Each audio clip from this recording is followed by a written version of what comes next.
Welcome to GysticTutorials. Today I'm going to be showing you how to download CapCut on your PC. Let's get into it. This will work for any operating system that you're using, whether it's Linux, Windows, or Mac. So you want to type in CapCut download. This link should be the top link, but I'll also leave it in the description. You just want to click download for free. It's going to download the installer. It'll download into your downloads file. Go ahead and run that. Click yes if a pop-up comes up.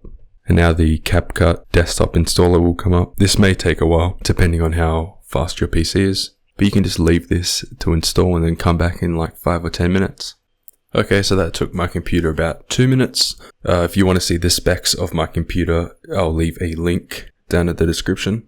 But after it's finished and it's confirmed that your computer can run CapCut smoothly, just click confirm. And that's going to open up CapCut. If you're on Windows, you can also go to the Microsoft Store, type in CapCut up the top here, and you can install the Microsoft CapCut app. To use CapCut, you have to agree to their terms and service, so you can read through that if you want to.